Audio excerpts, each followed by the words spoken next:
A very good day, Zimbabwe. You are listening to Change Radio News. Today is Friday, the 30th of May, 2025. The news read by Olive Ruzido. Here are the news headlines.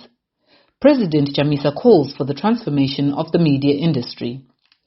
Trabablas Interchange commissioned today amid controversy of inflated $80 million cost.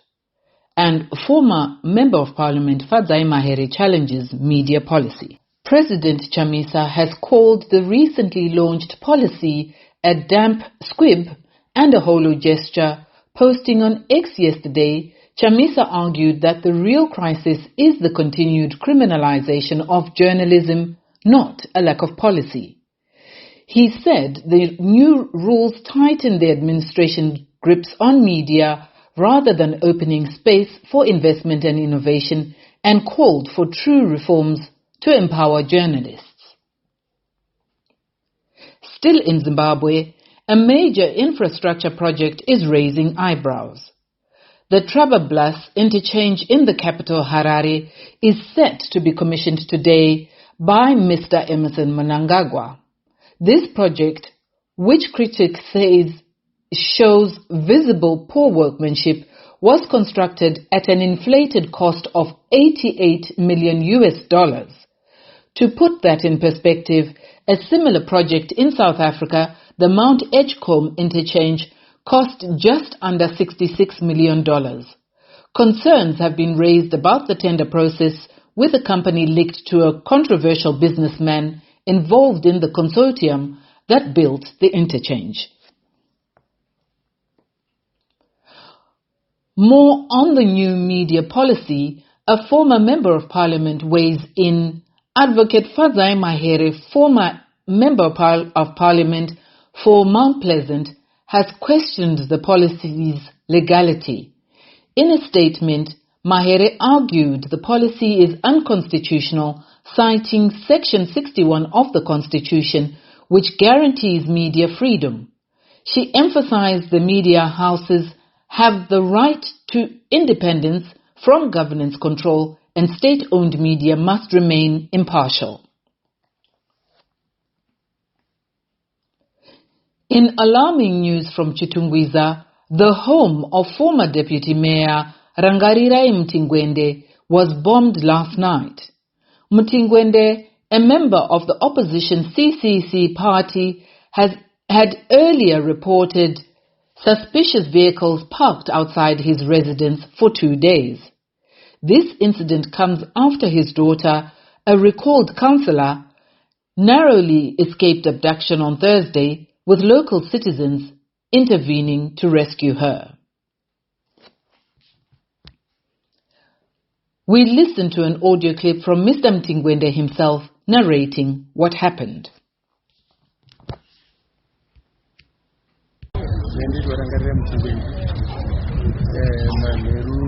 Kandanganda kunorara manai ndakandarara kaenda kunorara mutakishopu ndarara imomo ndazoti kuma12 ndakaenda kuma12 ndobva ndatanga kupepuka because pane hope dzandandasangana nadzo dzakatinomira kudai, so ndichingonopepuka ipapo some 10 minutes, some 2 minutes, about 10 minutes somewhere there. Pabva paita munhu aedza kuda kuvhura gate repatakishopu, dho repatakishopu ritotengesa naro. Saka paadakaedza kuvhura dho repatakishopu riya, ndabva ndanzwa kune munhu ari asvika apa. Saka ndakaita sendakarara, asi ndazosumuka ndobva ndamira pakona. Ndobva atempta for the second time. Saka atempta for the second time abva akonwa again. Ndobva ndazozwa just some efforts yekumovha ichibva patakishopu ichidzoka panga achinomira ari. Saka immediately after that abva angokanda that object yaita explosion isina kunyatsozivisisa kuti chii, yabva yangorova roof yese ndobva yatirika ndobva yadonhera pasi. Achibva akanda for the second time again, ndobva akanda ndobva yaita ripped down again kuarea yandanga ndiri somewhere ikoko. Ndokubva vamuvha vakudaidzira kuti uyafa ndobva atorwa padobva aenda. Ndomamirira zvaita usiku hwachipedzeko.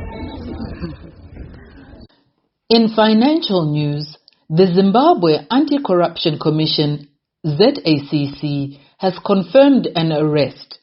Edmore Chitowa, Managing Director of EPVET Investments, has been arrested on allegations of fraud and forgery.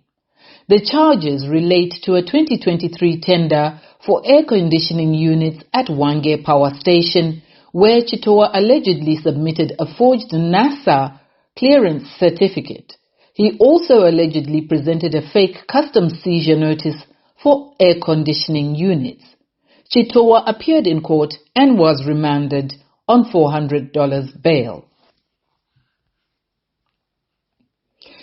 Shifting to local governance, concerns are being raised about financial mismanagement at Chinhoyi Council. It's emerged that some councillors are receiving large soft loans in the form of advanced subsistence allowances for trips and then failing to pay them back.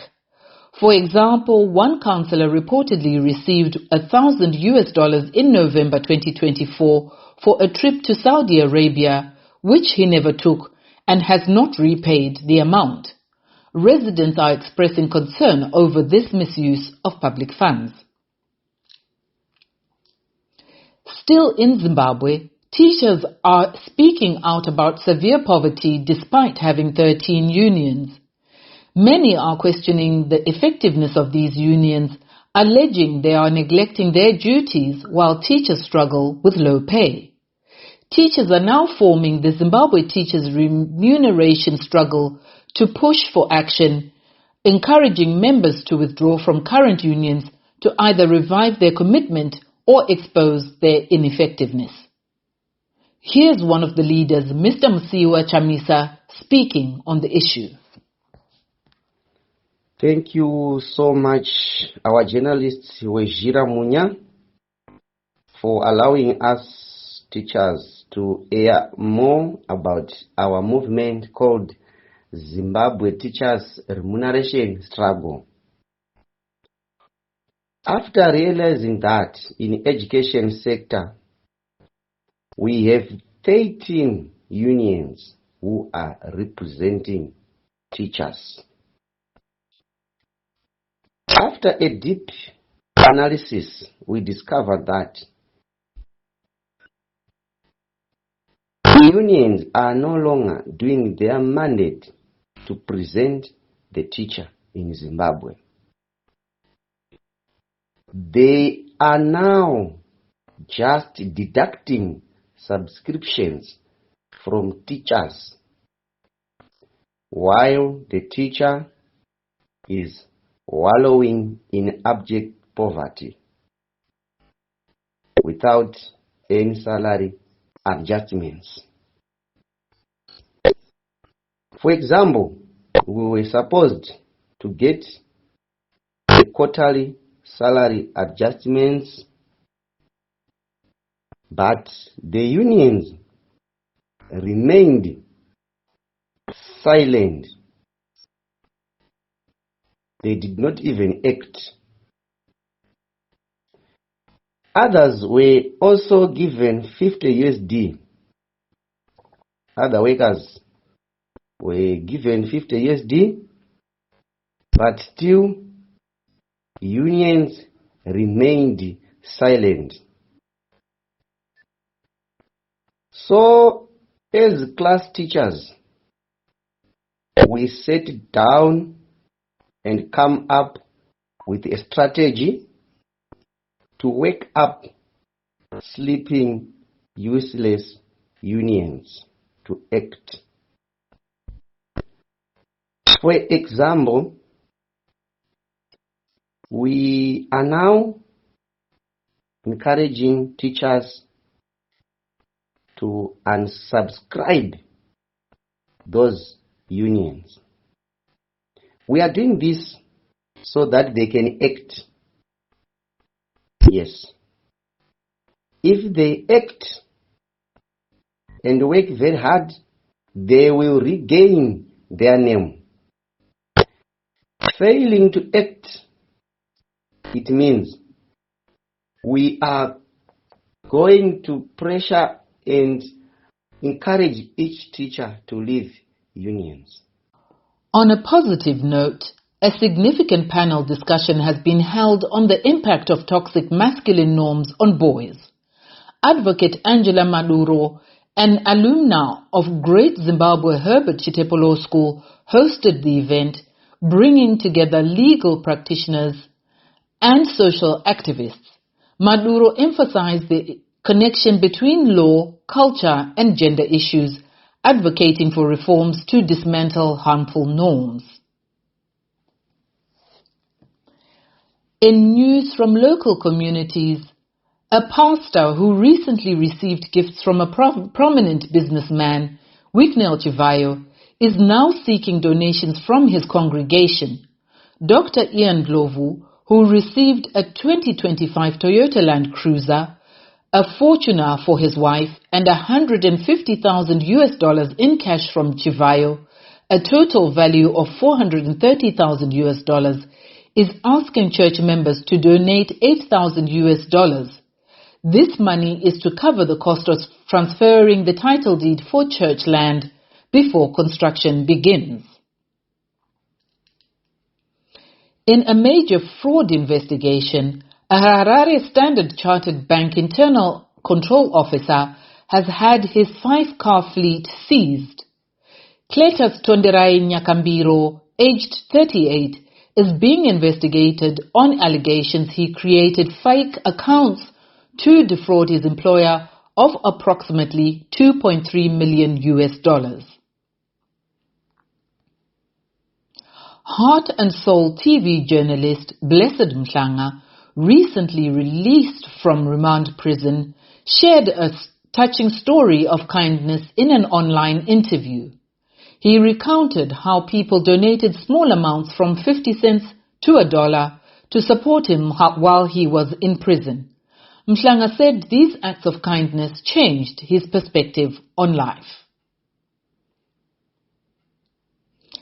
In international news, in South Africa, the mother of 6-year-old Jocelyn Smith, Raquel Kelly Smith, has been sentenced to life in prison.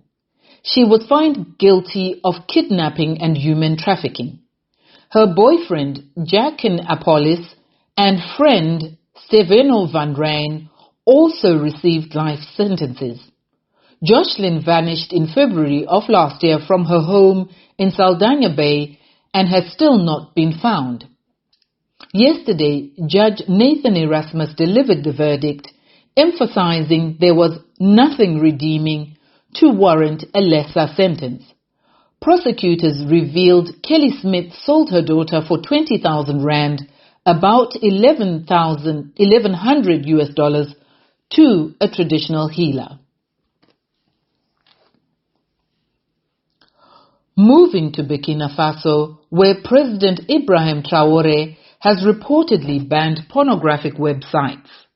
This move aligns with his administration's push for conservative values and tighter regulation of digital content.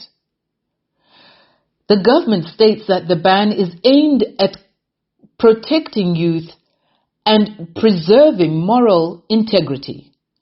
Internet service providers have been ordered to block adult sites, sparking debate, with supporters viewing it as safeguarding national values, while critics warn of increased censorship.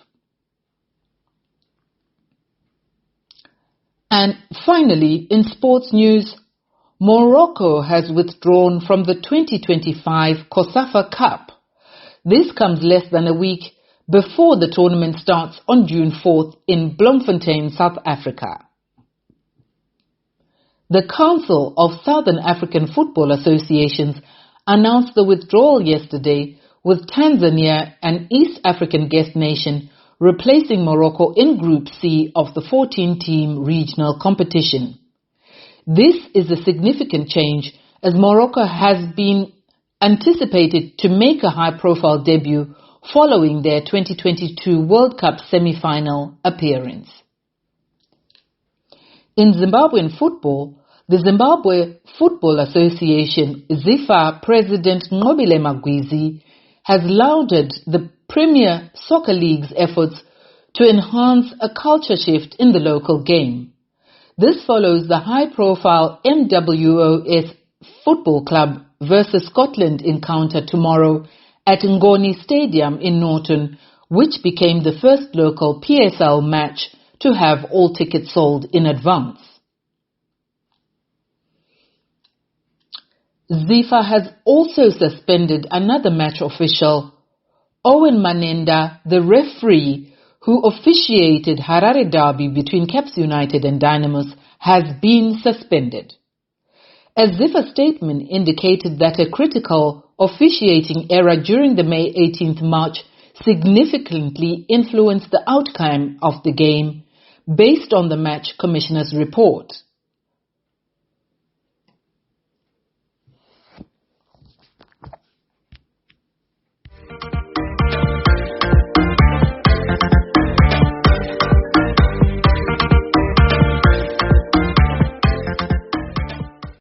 To end the news bulletin, here are the headlines once again. President Chamisa calls for transformation of the media industry. Trabablas Interchange commissioned today amid controversy of inflated $80 million cost. Former Member of Parliament Fadzai Mahere challenges media policy. This concludes our bulletin for today. Thank you for listening. From myself, Olive, and the entire team at Change Radio, have a blessed weekend.